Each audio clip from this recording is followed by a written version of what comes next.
Hello, my name is Paul Stewart and I'm in Hong Kong, and today I'm flying to Helsinki with Finnair in their business class product. Now, initially booked on an Airbus A350, but I've since found out that it's been changed to an Airbus A330, which is a bit of a disappointment, but anyway, let's see how it goes.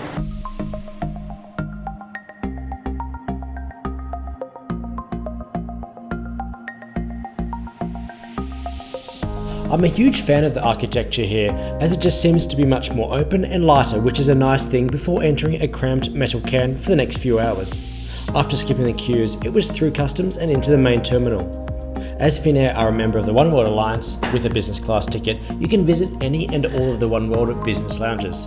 If you know your gate, you can check out which one is closer, or alternatively, go for a walk. I jumped on board the train, which I really need to stress only operates in one direction, away from customs, so you'll have to walk back the opposite direction, so you need to consider this if you have mobility issues. First up, I visited the Cathay Pacific The Bridge Lounge, which is a really nice, quiet ambience as well as a great view. Down one end is a barista where I snagged myself a cup of coffee and a small stack. While at the other end of the lounge, there was a fairly decent buffet.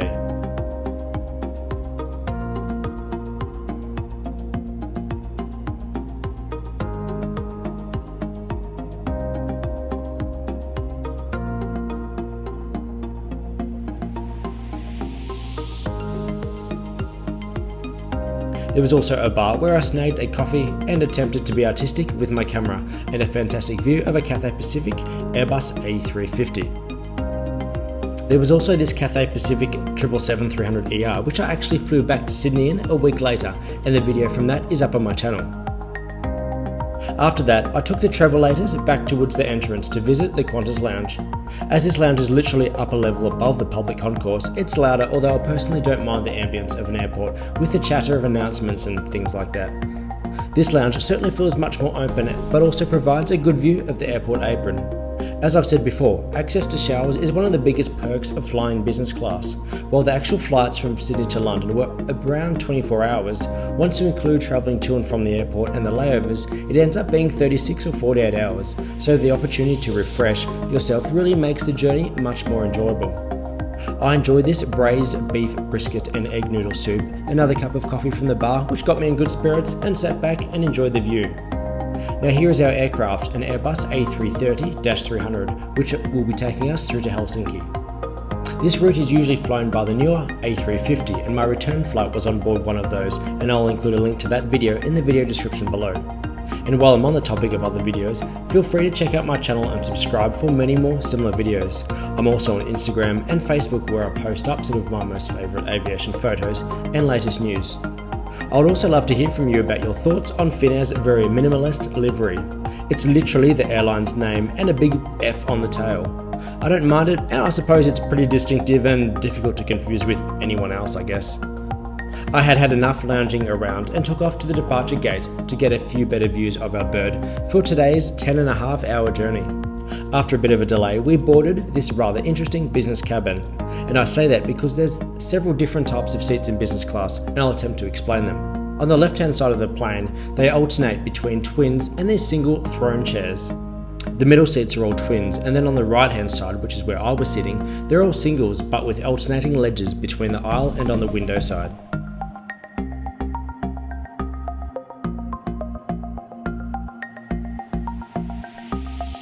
I'll run through my seat 6L in a little more detail. On the left is the in-flight magazines and safety cards, etc. spot, and down below those is a handy spot for your shoes. Then there's a reasonably sized foot recess and the TV touchscreen, which really struggled in direct sunlight, but I'll talk more about that afterwards. Next to me was a pretty large ledge and the seat adjustment buttons. Out of here appears the foldaway table, which was reasonably sized.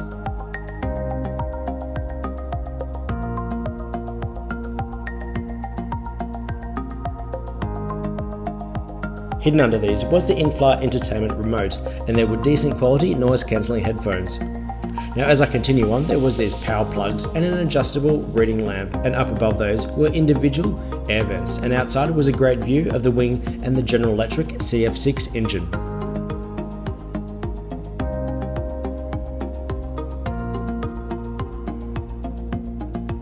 Champagne was brought around and served in these rather unique looking glasses. Now here's the amenity kit, which seemed fine, and I'll be giving that away to a subscriber with more details of that later in the video.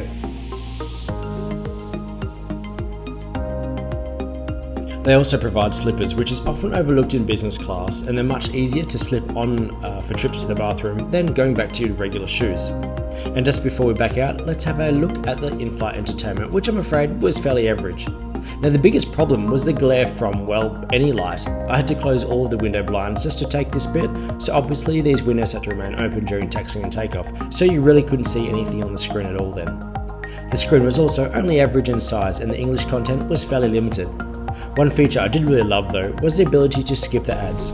I know ads are now becoming the norm on flights, and like in the cinema, I kind of feel like you're already paying enough and shouldn't really be subjected to a minute or two of ads before everything you watch. But I guess that's only a minor gripe, and maybe I'm just being a delicate petal.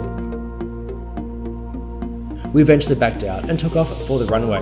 Hong Kong always provides great views for av geeks, and while Cathay doesn't fly any of the new passenger 747-8s, they have a fleet of 14 -8 freighters, which I reckon look pretty great and seem fairly popular, so hopefully production will continue for a few more years to come.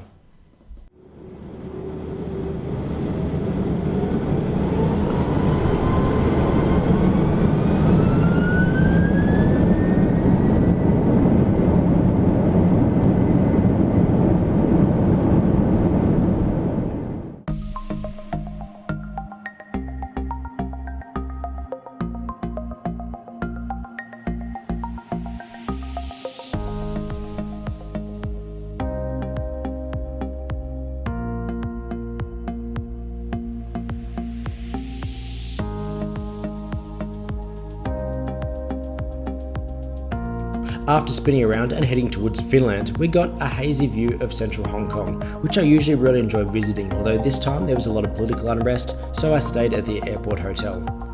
A wet towel was brought around, followed by a bottle of water. Now one slight criticism of the ledge is that there's no ridge, so your objects can just simply slide off, although the epic views outside of eastern China made up for these design flaws.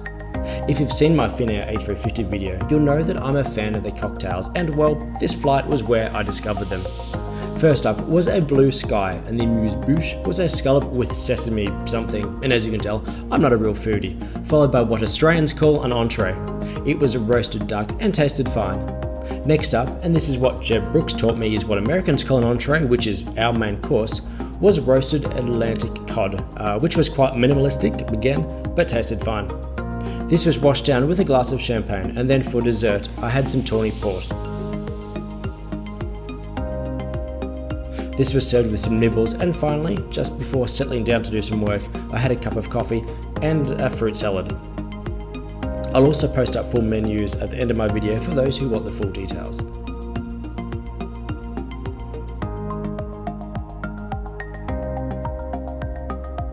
The journey continued through central eastern China, and eventually we reached Mongolia, which I must admit I didn't actually know much about, other than when 3 middle-aged men visited there recently on the Grand Tour.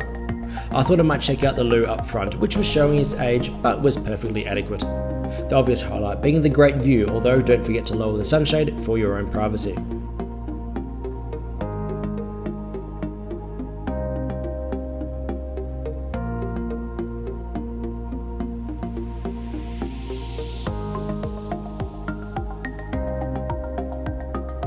When I returned to my seat, the northern lights, sort of, were displaying, and speaking about those, check out my A350 video where the interior lights are much more modern and make for a pretty cool show. Since it was a long flight during the day, I thought I might work down the list of signature cocktails. Next up was a double bilberry, which tasted dangerously good. This was followed by another one and more staring out of the window. There's also a little self-serve bar in the galley with a few nibbles, although the crew kindly prepared some Vietnamese noodles, which they also offer as snacks during any stage of the flight. They also offer sandwiches, fruit and other sweets according to the menu. And this was followed up by another double bilberry, although I actually asked them to modify it and reduce the liquor content, so I'm assuming this was just a single bilberry. The landscape over Western Mongolia was really quite arid, but still beautiful in its own way from 38,000 feet.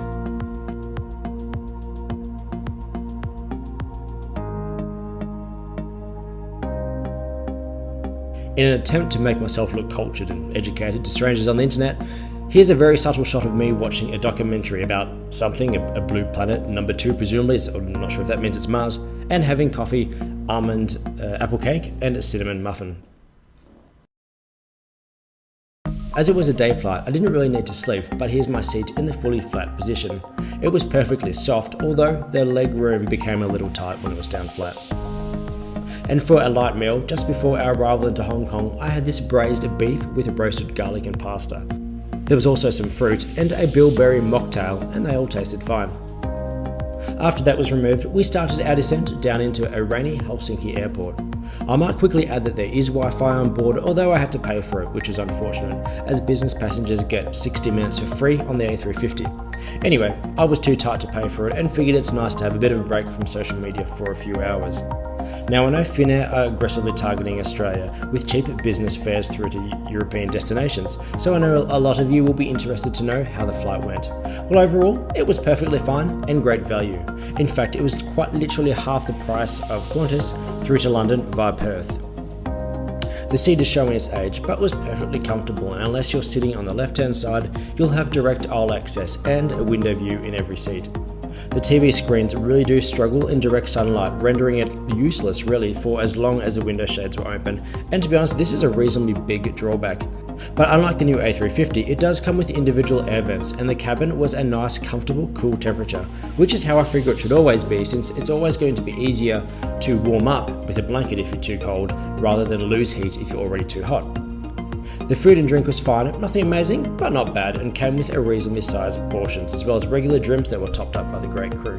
Other than the seat, a major part of the business class experience is the crew, and I had a great one. They were very friendly and engaging, and the meals were served and removed promptly, and on the single occasion I had to call the call bell, it was answered really quickly. And finally, the Manta Kit giveaway. To enter, make sure you've clicked the thumbs up, subscribed, and comment below including the text, Finnair giveaway in brackets, and 30 days after this video is published, I'll randomly select a winner and mail it out. I hope you've enjoyed the video, and don't forget to check out my other 2 Finnair videos, on board the A350 and the A320 on my channel. Thanks for watching, and I'll see you another time.